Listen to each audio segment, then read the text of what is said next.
Hello students, welcome to some education YouTube channel. આજના video લેક્ચરમાં આપણે શીખીશું લસા અને ગુસા મેળવવાની રીત.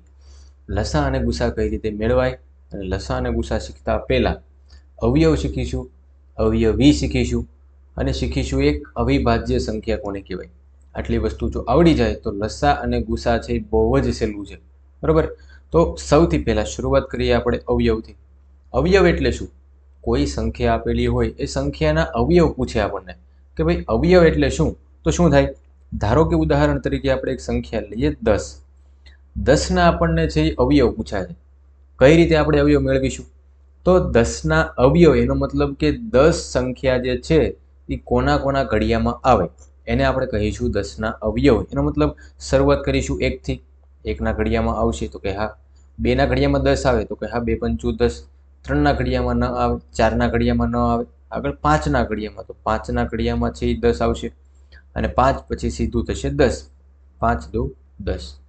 તો ટોટલ 4 છે આપણને અવયવ મળ્યા. કયા કયા? 1, 2, 5 અને 10.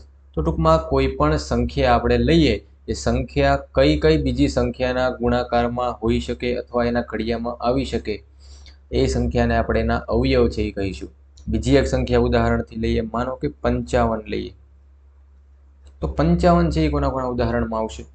55 છે 1ના ઘડિયામાં આવશે, 2ના ઘડિયામાં ન આવે, 3ના ઘડિયામાં ન આવે, 4ના ઘડિયામાં ન આવે અને 5ના ઘડિયામાં આવશે.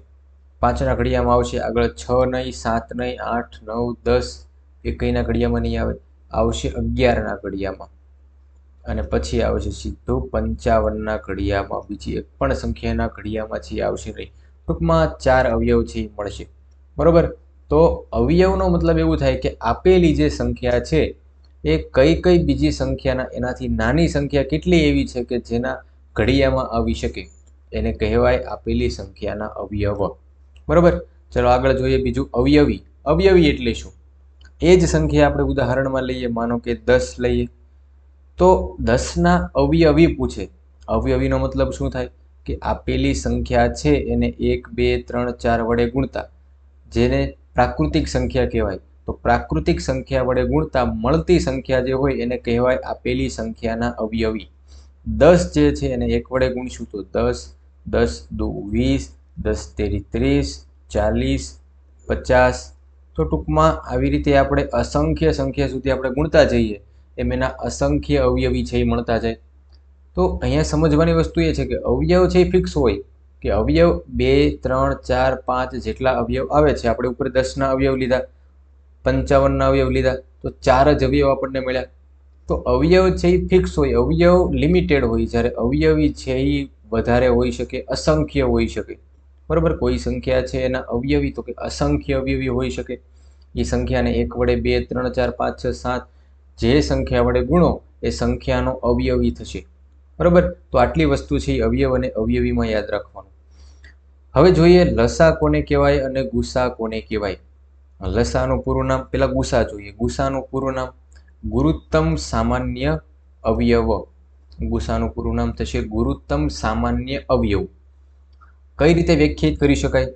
તો આપેલી બે સંખ્યા, હવે આપણે હંમેશા 2 અથવા 3 અથવા 4 કોઈ પણ એક કરતાં વધારે સંખ્યાઓ છે આપેલી હોય ત્યારે આપણે લસા અને ગુસા છે એનો મેળવતા હોઈએ. તો આપેલી જે બે સંખ્યાઓ હોય કે 2 થી વધુ સંખ્યા હોય એનો સૌથી મોટામાં મોટો સામાન્ય અવયવ એનો શું કહેવાય? ગુરુત્તમ સામાન્ય અવયવ. ગુરુત્તમ સામાન્ય અવયવ. બીજી રીતે કહી શકાય કે એવી મોટામાં મોટી સંખ્યા કે જેના વડે આપેલી બધી જ સંખ્યાને વિભાજિત કરી શકાય એને કહેવાય ગુરુત્તમ સામાન્ય અવયવી. એનો મતલબ કે કોઈ એક સંખ્યા છે 10 છે, કોઈ એક સંખ્યા લીધી આપણે 55, આ બંને સંખ્યા છે એને 5 વડે વિભાજિત કરી શકાય અને 1 વડે વિભાજિત કરી શકાય, 2 વડે ભાગ ન ચાલે. તો ટૂંકમાં એવી સંખ્યા કે જેના વડે એને વિભાજિત કરી શકાય જે એના અવયવ હોય, પણ એમાં સૌથી મોટામાં મોટો અવયવ કયો છે? સૌથી મોટો અવયવ. તો અહીંયા સૌથી મોટો અવયવ તરીકે શું આવે? 5. તો 5 છે એનો ગુસા થશે. આપણે ગણતરી કરીને જે રીતે ગણવાનું છે એ જ ગણીશું, પણ આપણે ઉદાહરણ માટે લીધું છે. માનો કે અહીંયા આપણે એક 10 લઈએ અને એક 20 લઈએ. તો 10ને કઈ રીતે લખી શકાય? 5 દુ 10. 20ને કઈ રીતે લખાય? 5 દુ 10 દુ 20 આવી રીતે લખી શકાય. પણ એનો સૌથી મોટામાં મોટો અવયવ કે જેને બંને વડે છે એ ભાગી શકાય, શેના વડે ભાગી શકાય? તો કે 5 દુ 10, 5 દુ 10. બંનેમાં જે સામાન્ય હોય, શબ્દ શું આવ્યો? સામાન્ય અવયવ. તો સામાન્ય અહીંયા શું આવે? 5 દુ 10, 5 દુ 10. તો 10 વડે છે એ બંને સંખ્યાને ભાગી શકાય. 10 એકા 10 અને 10 દુ 20. તો ટૂંકમાં જે સંખ્યા છે એનો સામાન્ય અવયવ હોય એ આપેલી સંખ્યાઓનો ગુસા છે એ થશે. બરાબર. આગળ જોઈએ લસા. લસા કોને કહેશું? તો લસાનું પૂરું નામ થશે લઘુત્તમ સામાન્ય અવયવી. જો લસામાં શબ્દ આવે છે અવયવી અને ગુસામાં શબ્દ આવ્યો તો અવયવ, ગુરુત્તમ સામાન્ય અવયવ. આપેલી બે કે વધુ સંખ્યાઓના સૌથી નાના સામાન્ય અવયવીને શું કહેવાય? લઘુત્તમ સામાન્ય અવયવી. બરાબર છે. સામાન્ય હોય પણ નાનામાં નાનો અવયવી. ગુસામાં શું હતું? સૌથી મોટો અવયવ, અને લસામાં હતું સૌથી નાનો સામાન્ય અવયવી. બીજી રીતે વ્યાખ્યાયિત કરી શકાય કે એવી નાનામાં નાની સંખ્યા કે જે આપેલી બધી જ સંખ્યાથી વિભાજિત હોય તેને શું કહેવાય? લઘુત્તમ સામાન્ય અવયવી. ઉદાહરણ તરીકે આપણે એક સમજીએ કે માનો કે એક સંખ્યા આપેલી છે 5 આપેલી છે અને એક સંખ્યા આપેલી છે 7 આપેલી છે. 5 અને 7, 5 અને 7નો અવયવી બંનેના અવયવી લખીએ તો 5 એકા 5, 5 દુ 10, 5 તેરી 15, 5 ચોકુ 20, 25, 30 અને 35. આવી રીતે જે આપણે એક અવયવીને લખી શકીએ. 7ના અવયવી 7 દુ 14, 7 તેરી 21, 7 ચોક 28, 7 પંચુ 35, 7 છક 42 અને 7 49. આવી રીતે છે આપણે લખી શકીએ. હવે બંનેમાં સામાન્ય નીકળતો અવયવ કયો છે? તો કે 35 અહીંયા આવે છે અને અહીંયા 35 આવે છે. તો 35 છે એ શું થશે? બંનેનો એક સામાન્ય નીકળતો અવયવ. કેમ કે 7નો અને 5નો ગુણાકાર કરશો શું આપણને મળશે? 7 પંચુ 35. કેમ કે 7 અને 5 અવિભાજ્ય સંખ્યા છે, આપણે આગળ જોઈશું. તો ટૂંકમાં 35 જે છે એને આપેલી બંને સંખ્યા વડે ભાગી શકાય. 35 છે એને 5 વડે પણ ભાગી શકાય અને 35 છે એને 7 વડે પણ ભાગી શકાય. બરાબર છે. કેમ કે 7 પંચુ 35. તો ટૂંકમાં 35 છે એ શું થશે? એનો લસા અ થશે. તો આવી રીતે લસા મેળવવાનો હોય ત્યારે આપણે અવયવીને ધ્યાનમાં લઈશું, ગુસા મેળવવાનો હોય ત્યારે અવયવને ધ્યાનમાં લઈશું. બરાબર. હવે આપણે સમજીએ અવિભાજ્ય સંખ્યા કોને કહેવાય. આપેલી સંખ્યા હોય એનો અવિભાજ્ય સંખ્યાનો મતલબ શું? કેટલી અવિભાજ્ય સંખ્યા છે અને અવિભાજ્ય સંખ્યાની વ્યાખ્યાયિત કઈ રીતે કરી શકાય? તો અવિભાજ્ય સંખ્યા એટલે એવી સંખ્યા જેને માત્ર 2 જ અવયવ હોય.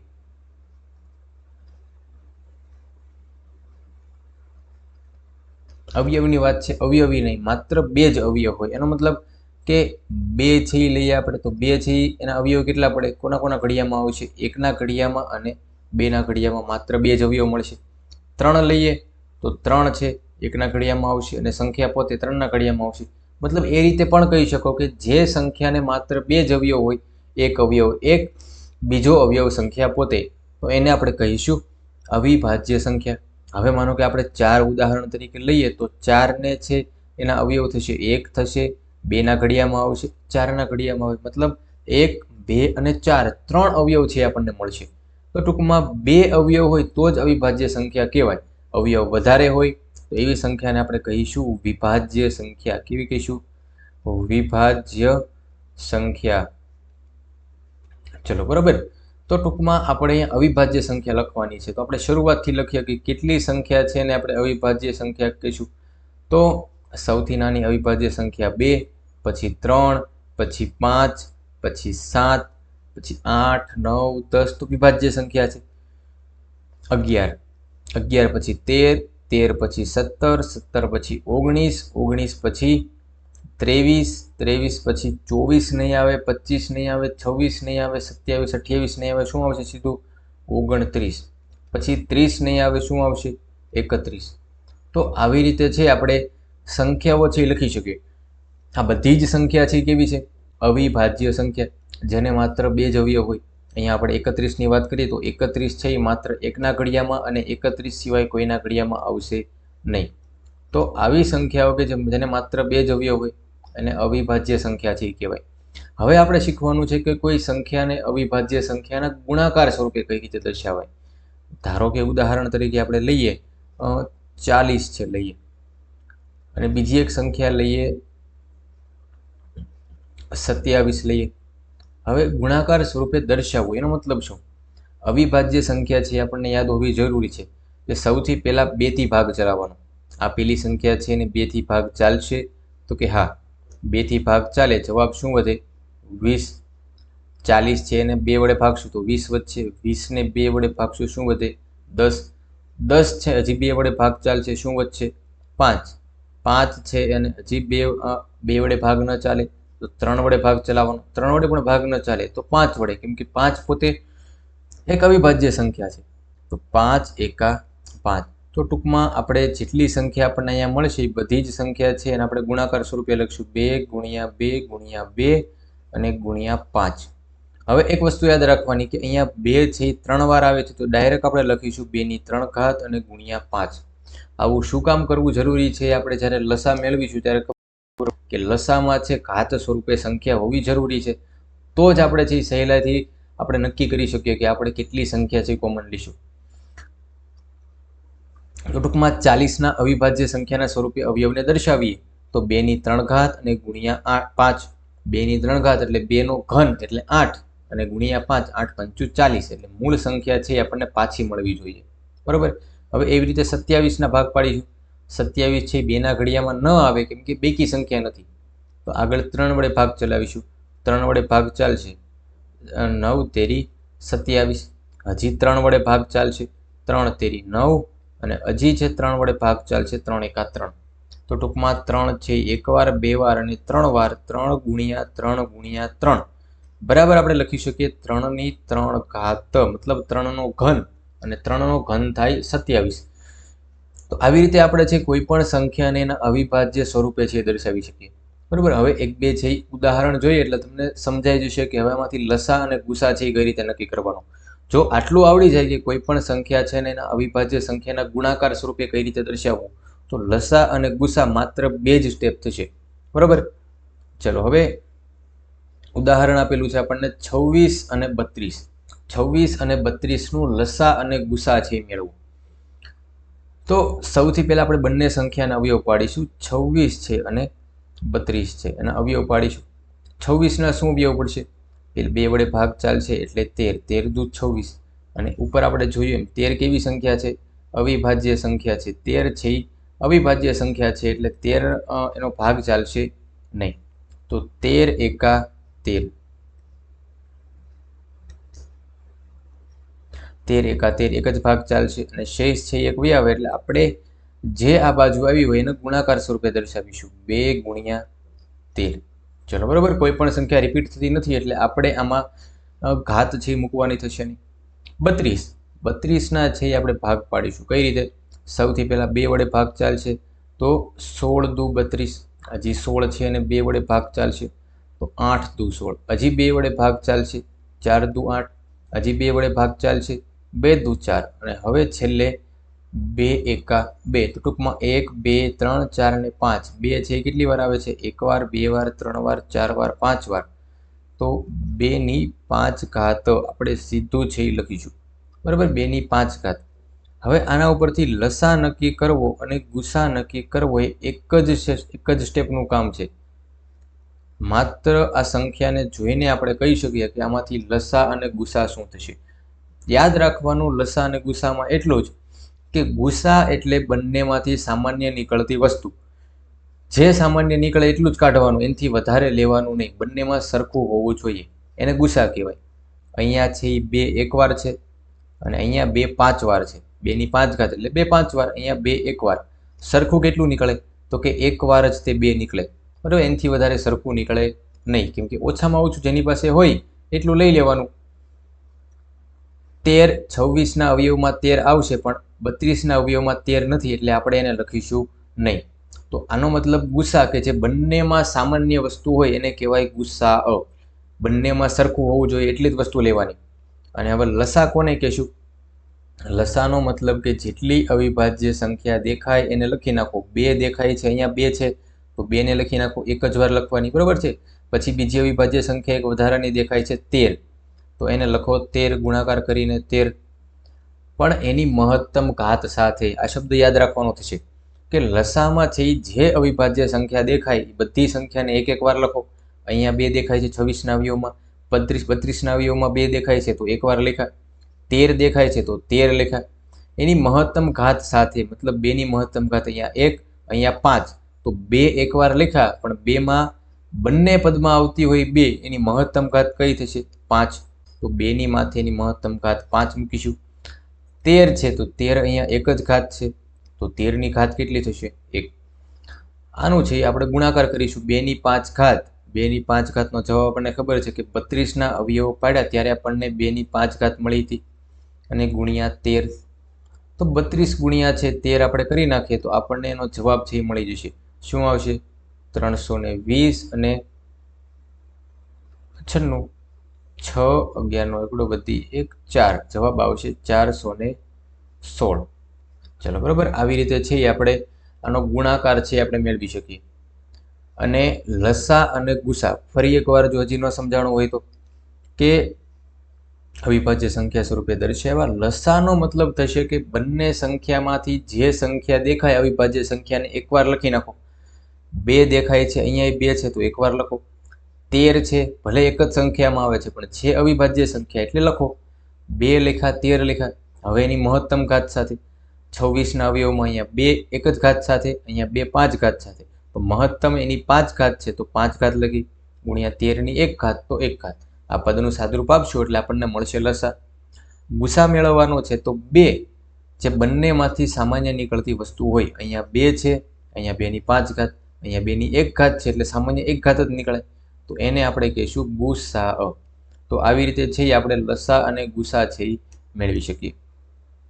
આગળ એક બીજો દાખલો આપેલો છે 49 અને 98. જોઈએ આપણે કઈ રીતે છે લસા અને ગુસા છે એ મેળવીશું. 49 આપ્યા છે, બીજું છે 98. પેલા બંનેના છે આપણે અવયવ પાડીશું, અને અવયવ પાડ્યા પછી અવિભાજ્ય સંખ્યા સ્વરૂપે દર્શાવીને લસા અને ગુસા નક્કી કરીશું. હવે થોડુંક સ્પીડ સાથે. 49 છે એના અવયવ, કેટલા અવયવ પડશે? 2 વડે ભાગ નહીં ચાલે, 3 વડે ભાગ નહીં ચાલે, 5 વડે ભાગ નહીં ચાલે, સીધું 7 વડે. 77 49 7 એકા 7. શું અવયવ પડશે? 7 ની 2 ઘાત, કેમ કે 7 ગુણ્યા 7 49 થાય. 98 છે, 98ના અવયવ પાડીશું. 98 છે બેકી સંખ્યા છે, 2 વડે ભાગ ચાલશે, 49 દુ 98 થાય. અહીંયા જે આવ્યા હતા અવયવ એ જ 49 આવી ગયા, તો એ જ ભાગ ચલાવી દેવાના. 77 49 અને 7 એકા 7. શું અવયવ પડ્યા? 2 ગુણ્યા 7 ની 2 ઘાત, બરોબર છે. અહીંયા 7 ની 2 ઘાત અને 2 એકવાર, તો આવી રીતે છે આપણે 7ના અવયવ છે પાડીશું. હવે લસા અને ગુસા આપણને અવિભાજ્ય સંખ્યા સ્વરૂપે મળી ગયું. આની ઉપરથી સીધું લસા અને ગુસા. લસાનો મતલબ શું થાય? તો કે જે અવિભાજ્ય સંખ્યા દેખાય એને એકવાર લખી નાખવાની. 7 અહીંયા દેખાય છે, 7 અહીંયા દેખાય છે, ને એકવાર લખો, એકવાર લખ્યા. 2 દેખાય છે અહીંયા, તો 2 ને લખો. 2 અહીંયા નથી પણ 98ના અવયવમાં આવે છે અવિભાજ્ય સંખ્યા એટલે આપણે લખીશું. એની મહત્તમ ઘાત સાથે લસાનો મતલબ, તો અહીંયા 7 ની 2 ઘાત, આ બાજુ 7 ની 2 ઘાત, બંને સરખી છે, મતલબ કે 7 ની મહત્તમ ઘાત થશે 2. 7 નો વર્ગ થશે, આ વર્ગ છે, 7 નો વર્ગ 49 અને ગુણ્યા 2, 49 ગુણ્યા 2 એટલે થશે 98. તો એનો લસા શું મળશે? 98. જ્યારે ગુસા મેળવીએ તો બંનેમાંથી સરખી નીકળતી વસ્તુ. શું સરખું નીકળે? અહીંયા 7 ની 2 ઘાત, અહીંયા 7 ની 2 ઘાત, તો 7 ની 2 ઘાત કોમન નીકળશે. અહીંયા 2 છે, 98ના અવયવમાં 2 આવશે, પણ 49ના અવયવમાં છે એ 2 નથી એટલે આપણે 2 લખીશું નહીં. 7 નો વર્ગ સીધો થશે 49. તો આ રીતે છે આપણે લખીશું. 98 અને 49 અનુક્રમે ગુસા અને લસા છે એના થશે. બરાબર, આવી રીતે આપણે કોઈ પણ સંખ્યા હોય એના લસા અને ગુસા છે મેળવી શકીએ. હજી એક સંખ્યા આપણને આપેલી છે 158. આના અવયવ છે મેળવીશું આપણે 158, અને બીજી સંખ્યા છે 200.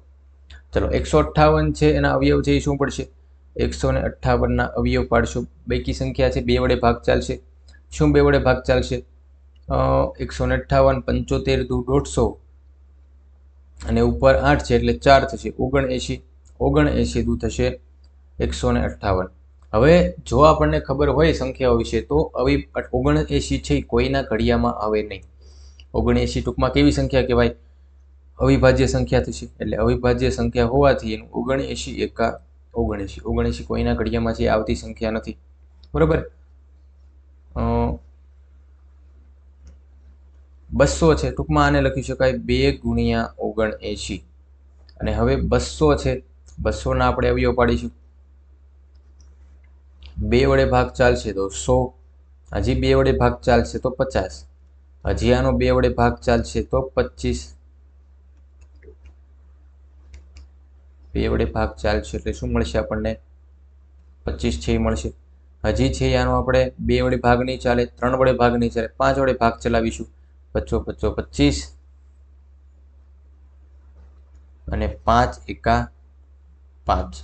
તો કેટલા આપણને એવું મળ્યા? 2 છે એ 3 વાર, તો લખીશું 2 ની 3 ઘાત, અને ગુણ્યા 5 છે એ 2 વાર, તો 5 ની 2 ઘાત. આવી રીતે છે આપણે દર્શાવીશું. હવે લસા અને ગુસા છે એ મેળવવાનો છે. લસા અને ગુસા. લસા મતલબ કે જેટલી સંખ્યા દેખાય એ અવિભાજ્ય સંખ્યાની મહત્તમ ઘાત સાથે લખવાની.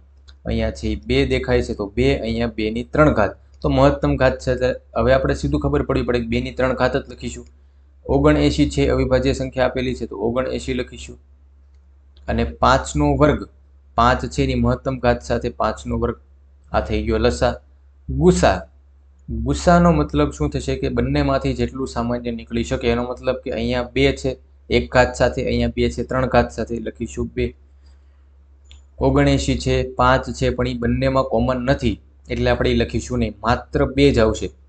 તો ગુસા શું થશે? 2. એનો મતલબ શું થાય કે 158 અને 200 આ એવી સંખ્યા છે કે જેને માત્ર 2 વડે છે એ ભાગી શકાય. બીજી એક પણ સંખ્યા વડે છે એ બંનેને એક સાથે ભાગી શકાતી હોય એવી એક પણ સંખ્યા મળશે નહીં, કેમ કે 158ના અવયવમાં મળશે માત્ર 79 અને 2, જેમાં 79 વડે છે આપણે 200ને ભાગી શકીએ નહીં. તો આ રીતે આપણે લસા અને ગુસાથી મેળવી શકીએ, બરાબર. તો હવે છે 1-2 દાખલા છે થોડાક એ આગળના વિડીયો લેક્ચરમાં છે એ તમને પ્રેક્ટિસ માટે આપીશું, અને થોડાક છે એ નીચે કોમેન્ટમાં છે એ થોડાક દાખલા છે એ લખેલા છે, તો એના જવાબ છે એ નીચે કોમેન્ટ કરજો. અને ફરી મળીશું કોઈ નવા આવા ટોપિક સાથે, નવા કોઈ ગણિતના વિષય સાથે, બરાબર. ત્યાં સુધી છે એ સમ એજ્યુકેશન યુટ્યુબ ચેનલને સબસ્ક્રાઈબ કરો, અને જો વિડીયો ગમ્યો હોય તો વિડીયોને લાઈક કરો.